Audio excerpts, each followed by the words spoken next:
What is up, you guys? Welcome back to another episode of Path of Purpose, where we explore how people find meaning in their work and in their beliefs. Today, I'm joined by Dr. Kyra Bobinet, who is a physician, a neuroscientist, as well as a CEO at Fresh Try. We talk about what healing really means, and we get into her personal journey through faith, spirituality beyond religion, spiritual pride, and learning to love individuals with different beliefs than ourselves. There's even a humbling moment mid-chat, you'll catch it, where I'm checked for being prideful and assumptive. But I'm really excited about this episode. I'm really excited to share with you guys. And it starts off with Dr. Bobinet talking about some of her experiences with ayahuasca, as well as her sponsoring psychedelic therapy for her team. So it's a rich one. I hope you guys enjoy it and be blessed. All right, so I'll pick it back up on what I was saying about. Yeah, so it's on purpose that it is medically certified and licensed. And that's really important to me because these are medications and they are not recreational drugs. That's where in the history of their use, they have been, abused and also gotten people in trouble. And even at that, it needs to be supervised in a clinically meaningful way, meaning that we're not putting people at risk, we're not being macho with it, that kind of thing. So this medicine is very strong, and in the indigenous use of it, oftentimes has a name or a nickname of the death vine, meaning that you get to experience the death of your ego, and that does all kinds of things to people because whatever's underneath that, whatever you've been pushing down, avoiding, or even desiring, that has your heart has been kind of locked down around will come out, and they have a saying there at this retreat center, like what's coming is going, like, have heart, because even if something really terrible, you see something terrible, or regrets or, shame or any of those kinds of things or trauma. First of all, you have kind of a distance from it so you don't personalize it. Your ego's kind of parked so you can tolerate it. You can tolerate looking at it, which in normal conscious waking life would be way too hot to touch. It'd be all your defenses would just lock down and you'd shut down. So you're able to handle it in that way and see and really be shown things that maybe, are really medicinal for you. And at the same time, it is very, very personal. And I don't believe in people just broadcasting their experiences. So when people from my company have gone, we just kind of have a check-in at the end, like, take care of yourself. Like, here's how to be. Now that your eyes were open in this way, here's how to reintegrate into the daily life, because daily life, you're not going to have that experience. But you're also not going to go back to who you were. So how do you fall forward? How do you move forward and weave it together so that overall your health notches up? And I've seen that every single time where somebody just gets more clear about their life and they get less burdened by the past. Did you have an experience that led you to wanting to do this for the people that work for you? Well, my husband and I accidentally went to an ayahuasca retreat because we had bid on this trip to Costa Rica. He always wanted to go to Costa Rica. And when he was leaving his company to come work for me at my company, Fresh Try, he's like, I want to travel the world. And for 4 months, and I was thinking in my head, I was like, if we do that, there's going to be no startup at the end of 4 months. So we got to like pace ourselves. But we went to this fundraiser for this Tibetan Aid project. So I was just like bidding on this one Costa Rican trip. It didn't say anything about plant medicine whatsoever. It was just like, vegetarian food, organic food. There's a pool, there's massage, colon hydrotherapy, which I had never done, which is very, very painful. All these things that were kind of like wellness, and so I was like, great, like we'll do that. And it wasn't until right before we got on the plane that we actually learned that plant medicine was an option. But I thought, okay, well, I've been tracking this for 20 years because my mother, who's Ojibwe and a boarding school survivor, if you know what that is, she has major PTSD. And so from the time I was a medical student and worked with veterans from the Vietnam War and how traumatized they were and how terrible the PTSD symptoms are. They're so involuntary. And it's just torturing these poor people, including my mother. So I'd always tracked, things like ayahuasca that, seemed to be different, but from a neuroscience perspective made sense because what they do is you have this like, neurons that fire together, wire together. You heard that term? You have this like thick, rigid neural network that encodes when you have trauma. It's like you have this adrenaline release and that acts like super glue and kind of glues this active wire together.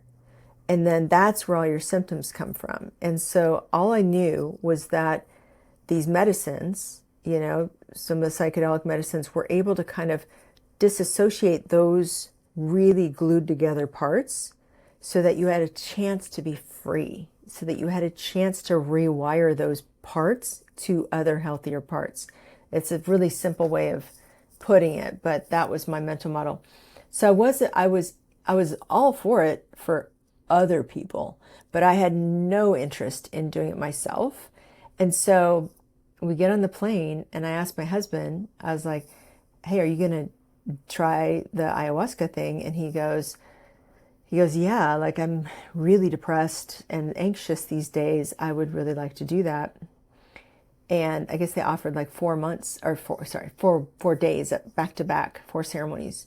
And he said, what about you? And I said, like, I'm good. I don't need that, because I long-term meditator, never had PTSD really that I thought I was like, fine, and I'd just come off my annual solo camp, my vision quest that I've done for my whole life. And so I felt really intact and really spiritually whole and that I didn't need anything. And so but I get there and I realize like, it's not just some Jeep that pulls up to the retreat center and says, hey, anybody want to go do ayahuasca? It was the entire focus of the entire retreat center. And once I saw that, I was like, oh gosh, like, synchronicity.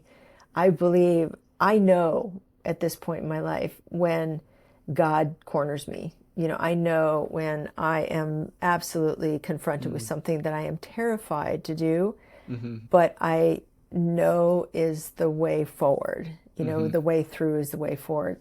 So I, bravely, because I didn't want to do it because I don't like losing control of my mind. In college, when everybody was binge drinking, I tried to binge drink. But at some point, as I was drinking alcohol, I would be like, pretending to be more and more sober instead of getting super, sloppy drunk, because I didn't like the feeling of being out of control of my senses. And I didn't want anybody to see me that way because then they might think I'm vulnerable to attack me or compromise me in some way. So I just wanted to kind of pretend. So that was like my worst nightmare, was to lose, control of my ego. So how'd it go? How'd it go? Well, there's this idea in the psychedelic circles, largely called like, the trip report, where people will tell you their experience. I don't believe in that so much. I do share some in the book only because I want the reader to understand like the legitimacy, credibility, and be able to track the sort of like self-awareness as well as the healing qualities of how it is a medicine, just like any medicine. It's a real medicine. It's not a drug. It's not for recreational purposes, and brought me to my knees in terms of understanding my family history, the genocide I come from, the trauma that has happened in my family line, and the compassion. I just felt like I had complete compassion for myself and everybody in my family lineage, going all the way up, no matter what horrible decisions people made or what they endured, what horrible things they endured. I could just watch it all and really take that in And it completed a part of me that was just so disconnected before. Wow. Did that experience alter your beliefs about the nature of reality? Absolutely. I've always loved the movie The Matrix. Ever since it came out, it was, for sure a metaphor that has just like rippled out over, however many years it's been, 25 years or something since it came out. And I, but I never really understood what Buddhists or meditative traditions call the illusion of reality. You're in the illusion, or in the matrix, you're in the matrix. And how this life is like, because it feels pretty darn painful and pretty darn sensory. And so it's really quite something to perceive, to be able to see through the veil into the nature of reality. And even with all of the sit time that I've done meditation wise, prayer, deep wilderness meditation, and cold water therapies, and the plant medicine path, all of those things, hypnosis, what else? Hypnosis, psychotherapy, like all of it, right? So many retreats. And I would say that I've gotten a sense of the true nature of illusion probably a handful of times in my life. It's not what I understand on an everyday basis. Usually my conceptual mind, and for those of you who have had this experience where you get just like a little bit of freedom, and then you'll have a thought like, oh, I'm free. And then, and then you just reform, into this very tangible, very illusory being, right? So I do think that we live in a time when people are really trying, I think in many ways, especially in psychedelic therapy kind of circles, to try to understand what is illusion versus what is reality, and what can we even call reality, And that's a really interesting conversation that, a lot of people are better at it than me, but yeah, that's where I think we all need to go. How did that experience impact your spiritual practices afterwards? Yeah. Um, I think there's a couple phases. One was just like fascination. The first phase was just like, I can't believe it felt like my eyes had been like completely wiped of scales and mud and everything else. And I was really feeling like, oh, wait, this life is not what I thought. But then the second phase is, how does that relate to who I already am? Because I'm not going to wholesale become a different person, but I am waking up. I am opening up my heart and my mind to possibilities about this life that before I was so afraid of either not trusting myself or not trusting others or not trusting the universe to bring me to. And I have to say, I have a skeptical scientific ear sometimes, and I would hear people say things, and I'm the first person to say, woo woo, that's woo woo, that's woo woo too. Just super skeptical unless I can kind of see some sort of thread to hard sciences or hard neuroscience. I get really resistant. But in this second phase, I was like, okay, I'm a Western scientist, but I'm also an indigenous woman, mixed race woman. I care very much about, life and vibrancy on this planet, but I also am a pragmatist, and I'm also like, I just think everybody has a good point, no matter who they are. They have something right about how they're seeing the world. And so I think the third phase was just like, I'm not better than anybody, but I am very dedicated to continuing to awaken in whatever means and modality that exists out there, as long as I'm being, safe and it's justified. And I've never been somebody who had an addictive personality, except maybe food. There's a little bit of food in there. Fast But food? Fast food. That was coming out of Oklahoma. I was a fast food junkie, and for many years thereafter, that was my shame. And but I don't have that problem when it comes to substances or, thrill seeking or experiences. I'm kind of plain and timid and conservative about those kinds of things. Hmm. So I could trust myself to really explore, new forms of spirituality that, yeah, some work, some don't. And it's really about, finding wisdom and collecting like a bee on pollen on their legs, like collecting wisdom as you go through the world and find new wisdoms and new teachings and new teachers even. Mm. It sounds like from what you're saying, like the two things that I'm hearing are humility and compassion. Yeah, I think humility is a really interesting concept, isn't it? Because for the longest time, I equated humility with being uh, a healthy dose of self-loathing or worthlessness. I had to kind of come with that because I didn't really know what humility was. Because humility with respect to what? What are we humble to? And it took me a while to like make it a reality that like what I am humble to is the divine intelligence, Mm. the great mystery that I cannot understand with my Hmm. little brain here, Mm. or even my beyond brain here. But it defies concepts. And so we Hmm. talk about it.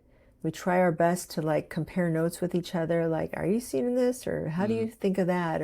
Hmm. Like, I think that's the best we can do is just be really in a very healthy dialogue about how Hmm. we're each understanding this world and learn from each other.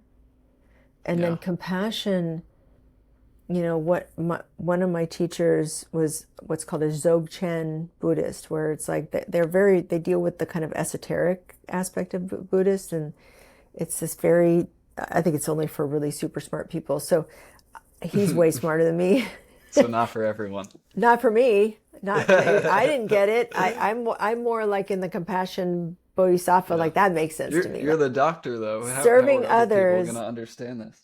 Oh man, like there's philosophy and philosophers that I know when I'm hearing them, I'm like, it just puts my brain in a pretzel because it's not the way I think or the way I understand life.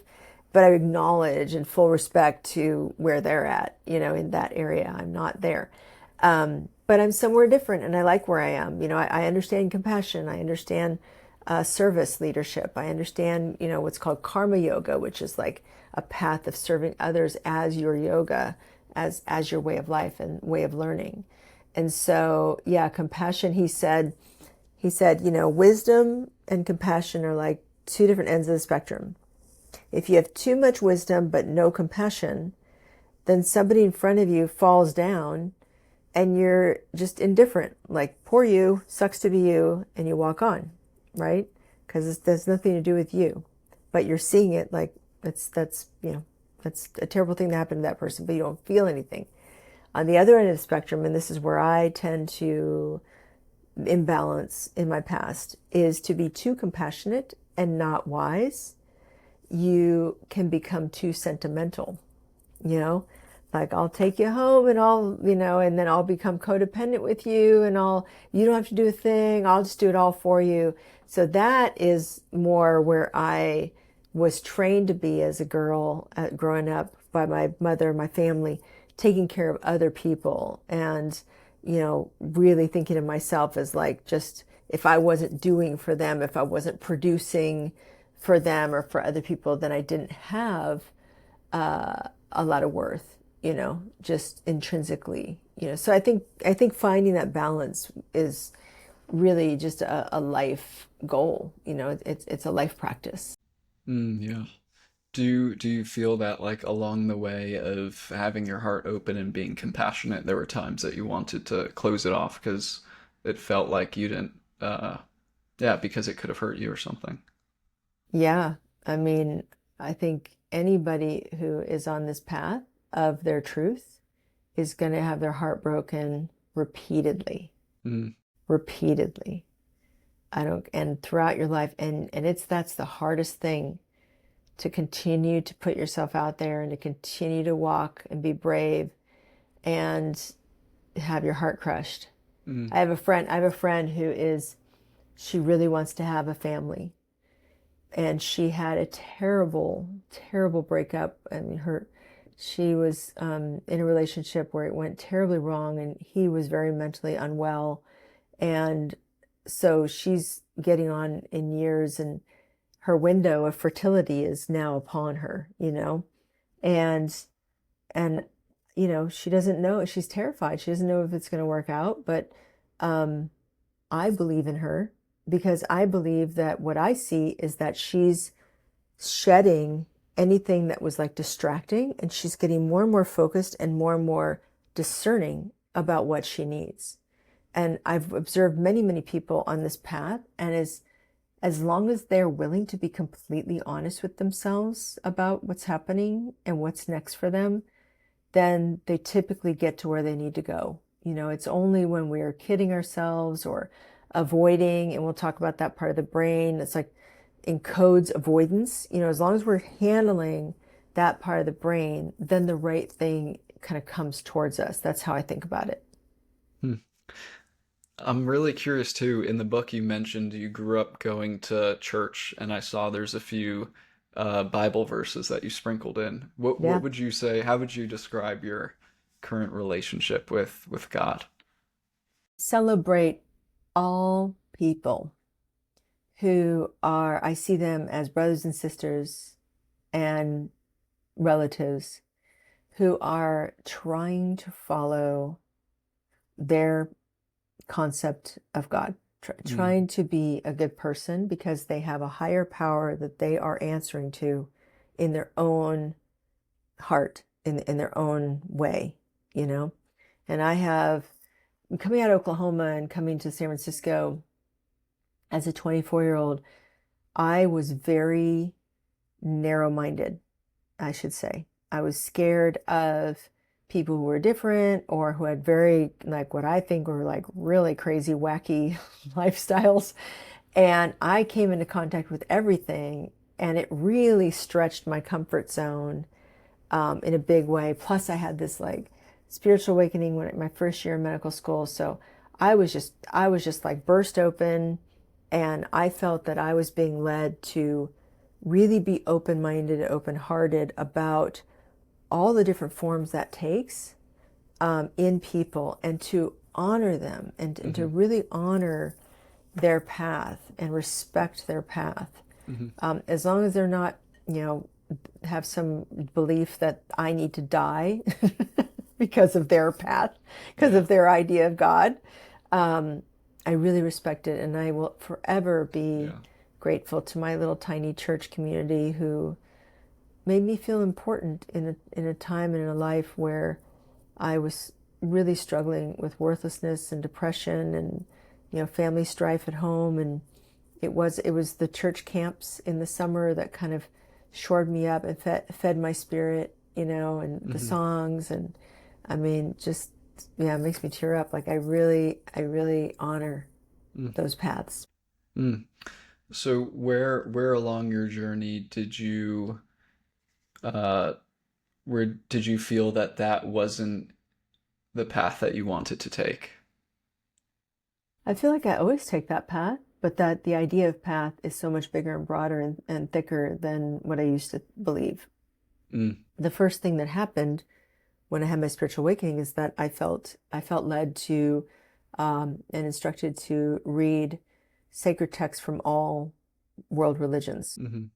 And I was a science major. I never had like a world religion class or anything like that in college. So this is my first foray, and I could really, even though it wasn't like my preferred way of languaging it, I could really see beauty in other people's paths or other people's religions. And that's even before you get down to like individual spirituality, right? Because there's a religion which is like kind of like a compromise for each individual to like join forces into what is called a religion.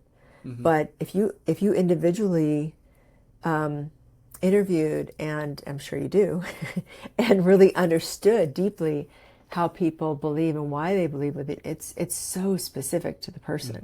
Yeah. So, yeah, going back to you though, was there a specific sort of spot where you were like, okay, there's something here that doesn't feel like the truth to me? Ah, that's a good point. I think if you get like really literal and up close, there can be some crispy edges Yeah. that don't really jive well with each other, you Mm-hmm. know? And I've always wondered, and I don't know, and I may not know in this life ever, um, how that came to be. Because I do believe that even though things are divinely channeled, Mm. right, through a human being that wrote things down or whatever, however the origin story of these texts come, that there's always just like even the slightest bit of humanness in there, you Mm. know? Mm-hmm. Like just a little distortion field or whatever. Like just seeing my brain on ayahuasca, like there's still an observing ego, even though Mm-hmm. it's kind of pushed to the side. It's Yeah. not center like normally it Mm-hmm. is. Mm. Um, and so I think it might be something like that, where there's just like a little bit of like bias. And in Mm-hmm. behavioral science, it's all about bias. All of our Mm. behaviors, all of our perceptions are so fraught with Yeah. bias because our brains are going through this impossible world. It's that our brains are being driven through this impossible amount of information, amount of diverse thought, and again, the mystery, that we can never quite know for Mm-hmm. sure. Yeah. And those who cling to, I know for sure, I know this for sure, Yeah. like they're the most insecure of anybody Yeah. in my experience. That Yeah. they're the ones that are so afraid of Mm. letting go of the side of the river bank, Yeah. that they're just going to get consumed by Mm-hmm. everybody else's beliefs. And I don't blame them. That's just what they need to do for right now. Mm. Yeah. And so I don't blame them or judge them, but they Mm-hmm. but they're just doing it out of fear. Yeah. Yeah. So do you think that, yeah, I guess my question would be then, if there are, like when referring to the Bible, if in your words you said there were certain things that kind of discredit one another, do you think that do you think that one must believe that everything in the Bible is word for word the word of God in order to have faith in Christ? I The way I see it, and I didn't say that. What did you say? You said that, there's some things in there that are not, I don't know. Oh, I was yeah. just saying, I wonder Hmm. where, what I know for sure is that we as human brains are very, very biased. Hmm. And that has, like, I can't imagine people who were alive 2,500 years ago were not Yeah. also biased, right? So, first principles thinking, that's a principle, right? That I use to go, okay, so maybe some of this irreconcilable differences between different religions has to do with that. I Hmm. can, I can, I could get down with like that hypothesis. I don't know how one would test that, but Hmm. that could explain, some of what we're seeing here that is unnecessary arguments. Hmm. Like Yeah. I don't think it needs to be an argument because Hmm. if you're walking your path Hmm. and you get something out of this passage or that book or that chapter or whatever you are reading, Hmm. that inspires that resonates with you, then there's something to trust there Mm. about your inner wisdom waking up and saying, it's just like if you meet a person, you're like, that person, Hmm. I want to get to know that person. I want to be close to that person. I want to follow that person. Whatever the case may be, there's something that you're intuiting there that's like a Mm. little sparkle in you. And who cares? Hmm. Like who cares if somebody else sees it the exact same way and tells you that you have to read word for word and believe every single one of those words and the word orders and never believe Yeah. that, maybe somebody, translated it from Hmm. Greek or Latin in a certain way using their own interpretation of English, and English was different back then. Like you can ignore all that because Hmm. it's absolutely the word of God, word for word. Yeah. I don't know. There's Yeah. there's so many camps, right, of different Mm, people, and it doesn't, it's not interesting to me. It doesn't mm, matter whether you're a literalist or whatever. What matters to me is how are you applying that? How is mm-hmm, that getting you up in the morning? How is that causing you to treat others? How is mm-hmm. that causing you to grow? Because Yeah. if all of those things are in the negative side of things, then maybe you need something, maybe you need to iterate on that a little bit Mm-hmm. and see what else might help you. Yeah. What do you believe to be true about Jesus? I haven't revisited my mental model of Jesus since my early days. Jesus to me is an incarnation of love Mm, and compassion and wisdom mm-hmm, and an example and a role model mm-hmm, and humility and all these things. So I don't feel like I have to weigh in beyond that because that's enough for a lifetime to try to understand and try to follow and try to emulate. I'm about to mm, go down to help a dear mentor, elder, teacher of mine for 30 years, he he's a retired pastor, preacher, and teacher, and chaplain for a private Christian college or high school, and the best teacher I've ever seen. And he is literally the closest thing to what I imagine Jesus Christ to behave like and to be like of any human being I've ever met. And he is the most accepting human being. He can be around anybody and be in wisdom and be in compassion and be loving towards them, but also teach them mm, because there's almost like a sternness there, like when Jesus would kind of school those skeptics or people who were trying to trick him or whatever, like he would kind of, you know, be like, just really outsmart them or mm, outmaneuver them, in mm, so many yeah. ways. Mm. So my friend Curtis is like that, and Do he's having, you go ahead. go ahead? No, you go ahead. Oh, he's having cancer, colon cancer surgery, so I'm going down to care for him. He lost his wife a couple of years ago and doesn't really have a lot of people to play the medical advocacy role. So Yeah. I'm volunteering for that because he's a national treasure, honestly. Mm, mm, wow. Do you think that there is a difference between organized religion as kind of like a concept versus having a relationship with Christ? Yeah, I see a big difference there, you know. It used to be unnerving to me like when I when I had the notion that like in order to be Christian, I had to go to a particular building every Sunday and like be Yeah. there and do a certain thing. Hmm. Um, and it kind of freaked me out if somebody was like a good person, but they didn't do that, like I Yeah. couldn't handle that. That was my very narrow definition of whether you were okay as a human being at that Mm, time. yeah. I've since, I would say, expanded my definition of people who are living good lives and who are on the path, Mm, of love, and that it doesn't need to have certain labels. It doesn't need to have certain um, performative aspects to it, I'll say. yeah.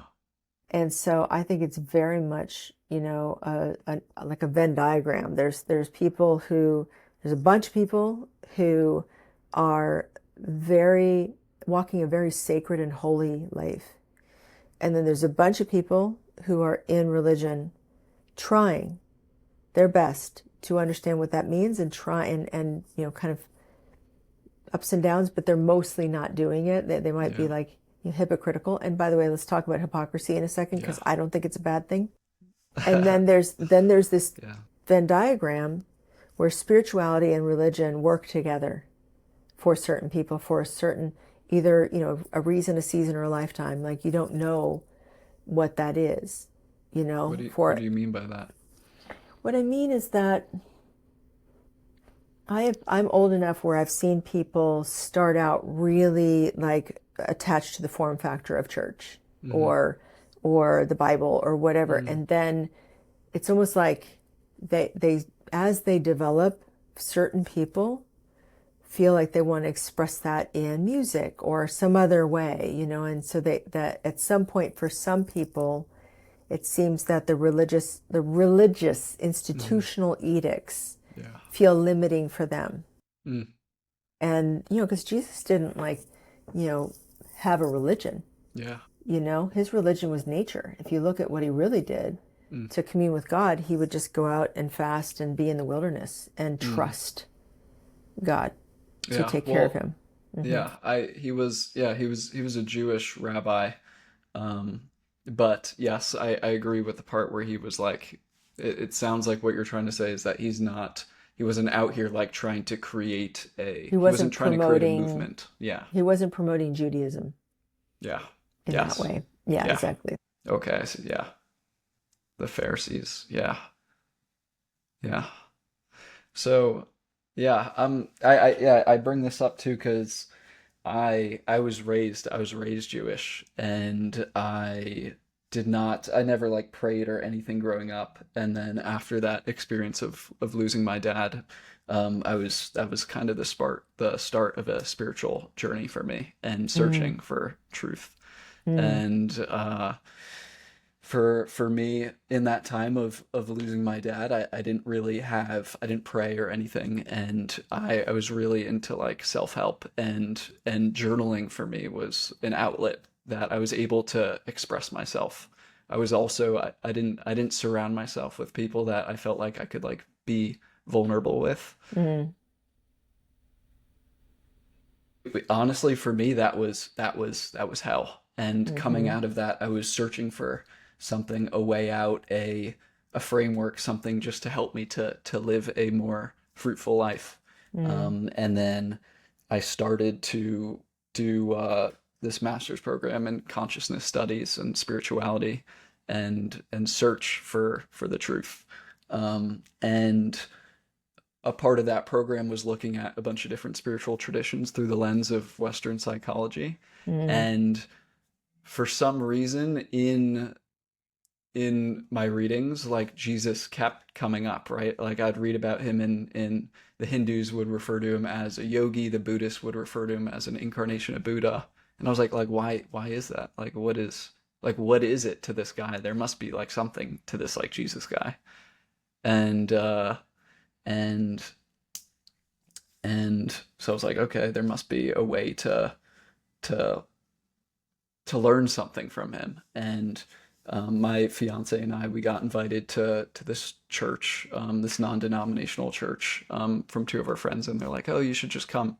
And I was super skeptical still for like a year. I still go to church. I'm skeptical, but I just went for a year to learn, just to see like what is it about this Jesus guy that so many different traditions held in high regard. And uh, and a year later, I was at the Good Friday service, and they were reading a passage uh, from the crucifixion, and it was right after Jesus got crucified, and the Roman centurion was standing there.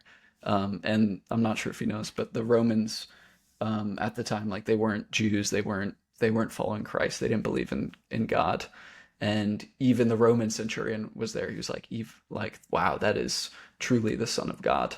And there was something in me that shifted and was like, wow, like if he is able to see that, like why can't I, as a Jew who is of the same culture as him, like why can't I see that?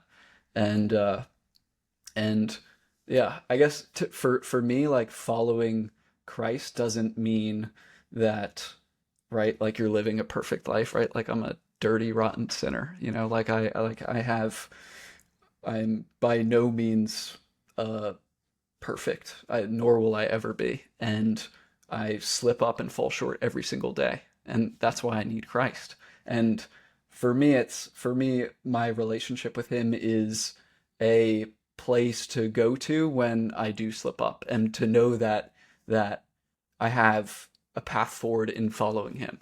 So I'm curious, what are your, what do you make of that as someone who's a scientist and just I based off of your experiences?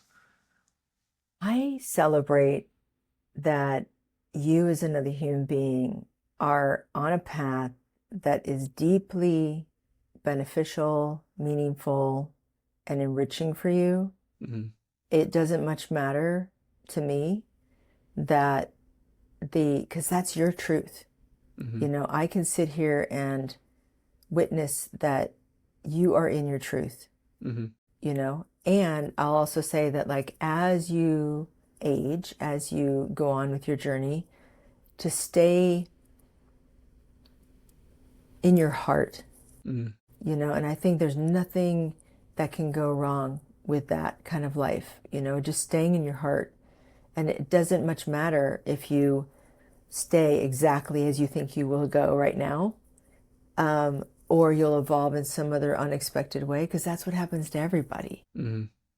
You know, I think that where people get stuck is when they try to crawl back into this very tight little shell that they just came from, you know, Hmm. and they're not taking the sort of like naked run of the hermit crab from the smaller shell to a bigger shell, Yeah. you know, because you are going to awaken and you're going to continue to unfold and continue to awaken. And even the dimensionality, even if you stay in the depths of the Christian worldview or the ethos, like there's so much to know, there's so much to explore, there's so much richness of Yeah. tradition. I like how you're describing the questions that kind of came to your mind and the pattern recognition that you put together and all of that. Hmm. Like, I fully support that. What holds you back from believing in Jesus? I didn't say I didn't believe in Jesus.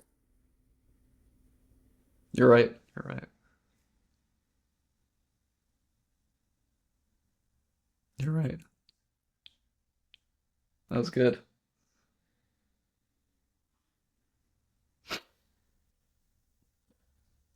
Wow.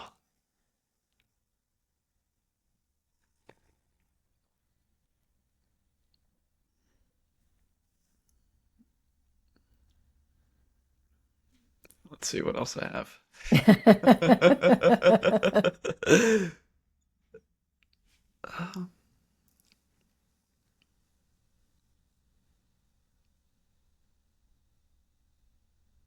All right, let me ask you this then. In terms of in terms of truth, do you believe that truth is relative or absolute? So that implies a positional being, you know, and so you're either in that positional being, you're either coming from like a human comprehension, Mm-hmm. or you are trying to throw a an empathy thread to what it might be like to be the divine mind, you know, the omnipotent mind. Mm-hmm. And I that latter part feels not impossible for us with Mm-hmm. our brains or our minds, but we need to be humble about taking on Yeah. how it might be to have that the perspective of the Godhead, you know, Mm. because I think that's where people start to Yeah. get a little ahead of themselves. Mm-hmm. Like prideful. Prideful, judgmental, like, you know, those are all shades of insecurity within Mm-hmm. your own self. Yeah. That instead of seeing it as like, oh, something's coming up in me of Yeah. uncertainty and questions and oh no, I can't question, I can't, you know, I've just got to like, you know, Yeah. I I mean, can't I deviate. just did that to you 2 minutes ago. What do you mean? Oh, just by like being assumptive, assuming your beliefs about something, Right. And so ask me the question which again. I'm. Ask me Oh, the I was question just again. Yeah. I wanted to bring that up because it was a good point, and I yeah I think that is a it is a real problem, you know, and like I'm somebody who didn't even grow up in this, you know, growing up thinking that I have a different perspective because I've lived outside of this for so long. Mm-hmm. And Mm-hmm. so one, I wanted to apologize for assuming something that you said. I'm sorry about that. And two, I think that is it is a real problem because it turns people off from searching for the truth. And I think people often associate uh, the emotions, or they associate the actions that somebody else has, or the actions that somebody else acts towards them with God and with pursuing the truth, and in a and it turns them away from searching. Do you mean like if they see somebody that professes to follow God, Yeah. but they're disappointed in that person's behaviors Yes. Yeah. and attitudes, that Yes. it could shut the door for them Yeah, like in terms of if they're searching? Hmm. yeah, like if they're acting in a way that is condemning or judgmental or assumptive. Yeah, and I think that going back to the humility idea, right? Like that seems to be the salve that kind of neutralizes Mm, all of that, yeah. where the only time that I think one's beliefs can isolate one or create tribalism, which is we are very wired to think in those ways because we're trying to all get oxytocin. And we are wired to pursue oxytocin.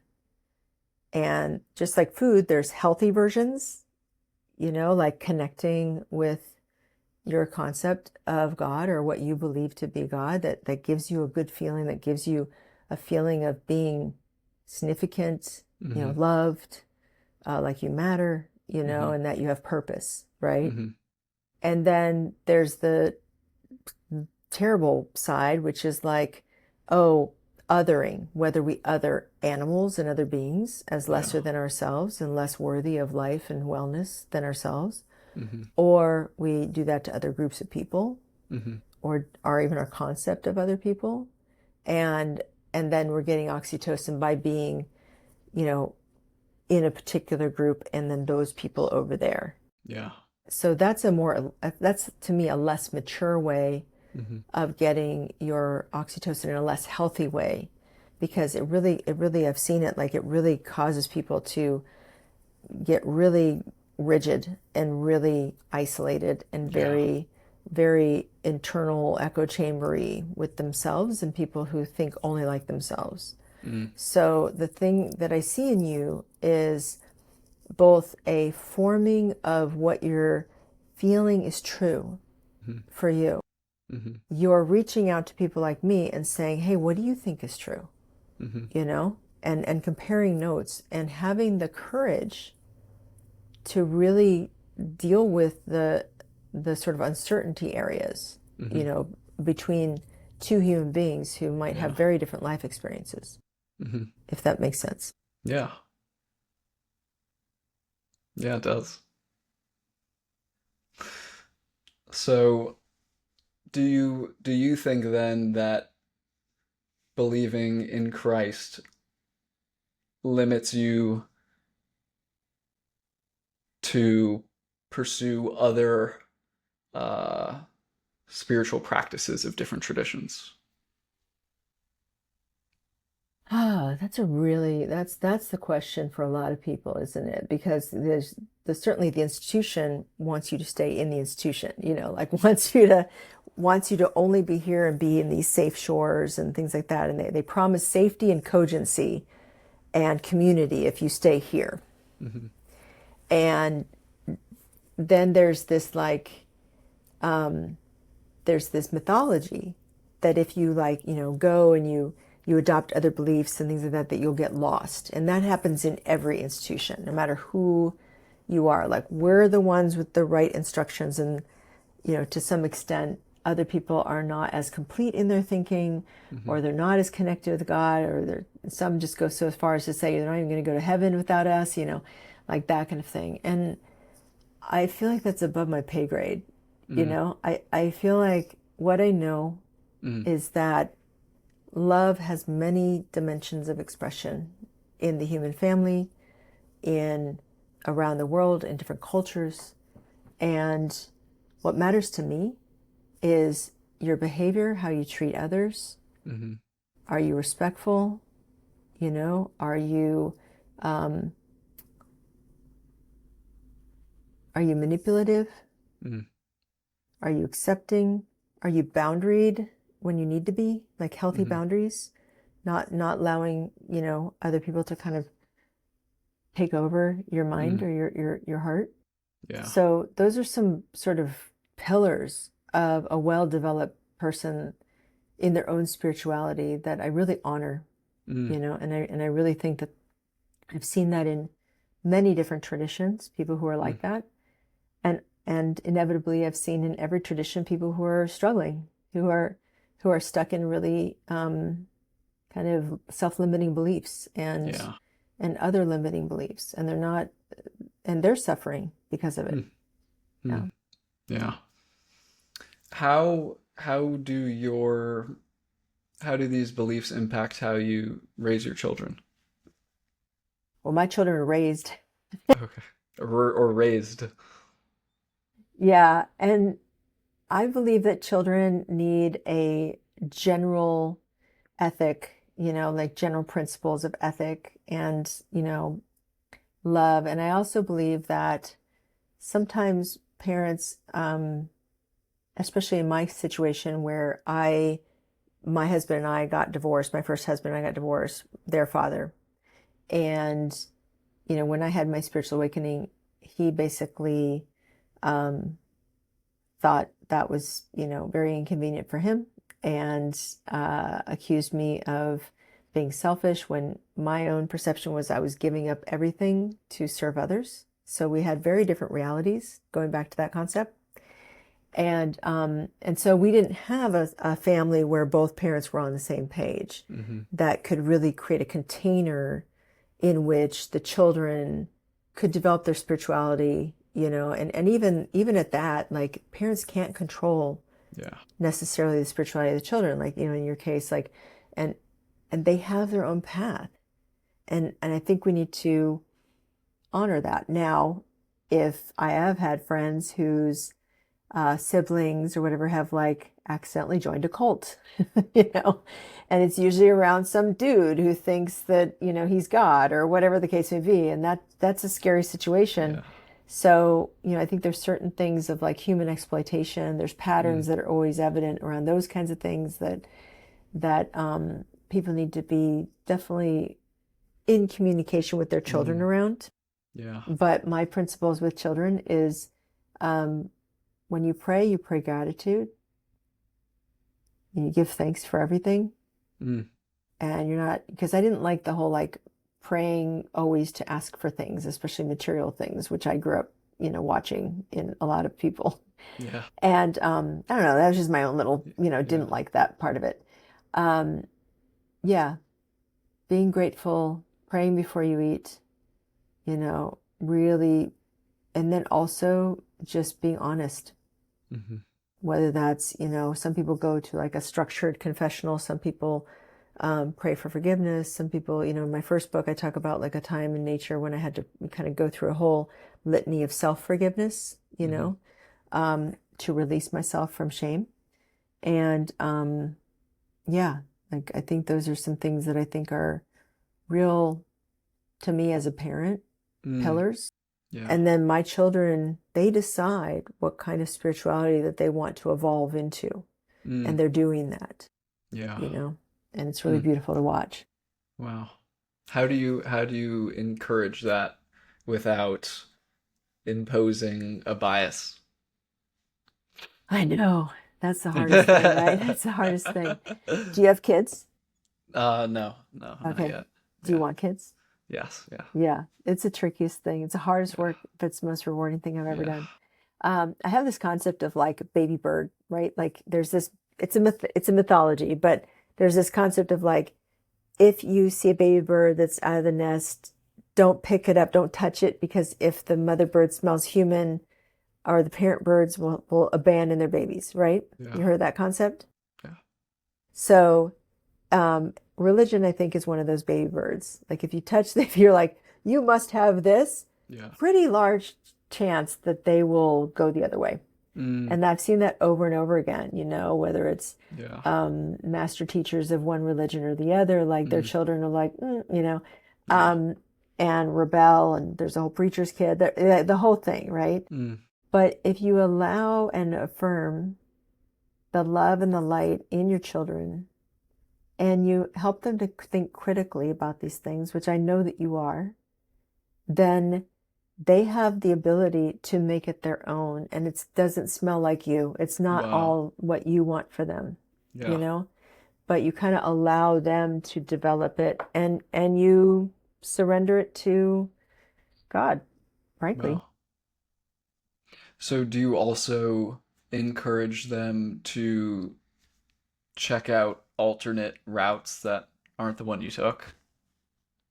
No, I think my job there is to warn them of things that I think would uh, not be empowering and be more predatory, because the Okay. cult thing, Yeah. in every case, what that does is it takes your power Mm-hmm. instead of empowering you, Mm. it sucks your energy. Yeah. Wow. You have two children? I have two biological children, Okay. and I have two stepchildren who are my extra and bonus children. Wow. Yeah. How do you think that are your children near having their own children?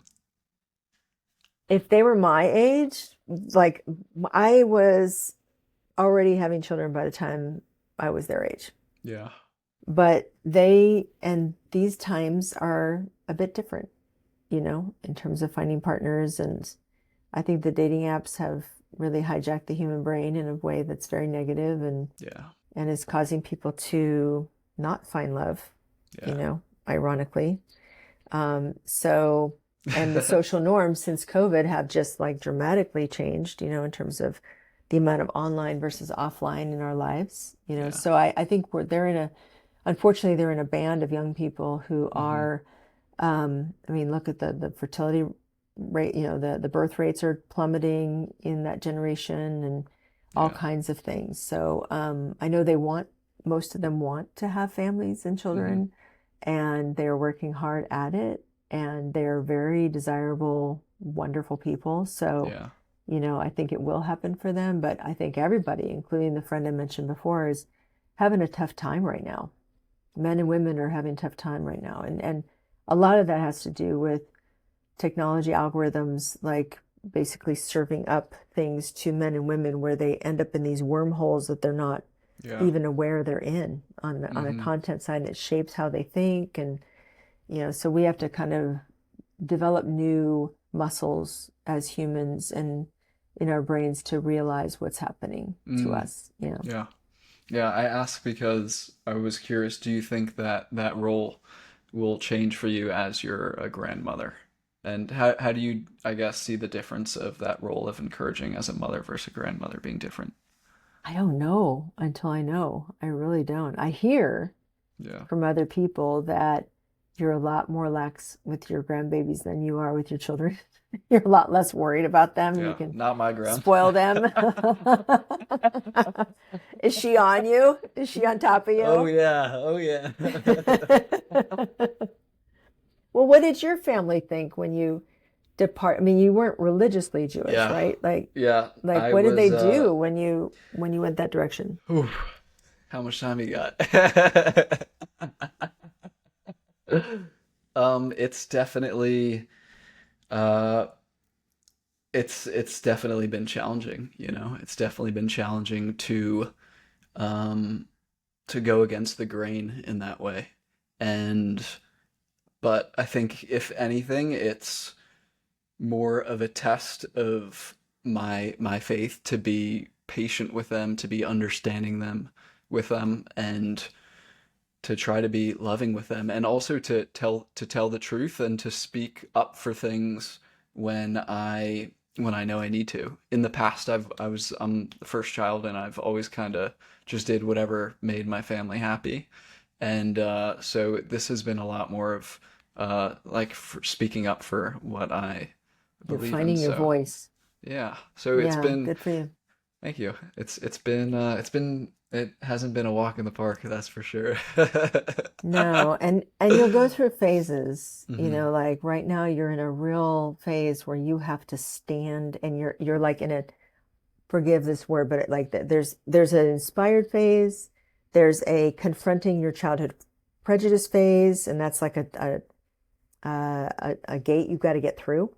So you went through that, like I'm gonna be a Christian even though I was raised Jewish, or I'm ethnically Jewish. And I had a good friend in medical school, by the way, who did this. And then in the South, or in the third phase, there is like almost like black and white thinking, like this is the only way because you're protecting yourself Yeah. from being shaky. Hmm. But eventually that softens, believe Yeah. it or not. And I don't know how long in the future, but eventually that softens. You kind of go, oh, wait, maybe I can integrate who I was and who I am and Yeah. what they think and what I think. And it's not so tender. Yeah. It's not, it's just like a plant that grows and has fiber inside of it, Hmm. where it can stand against Yeah.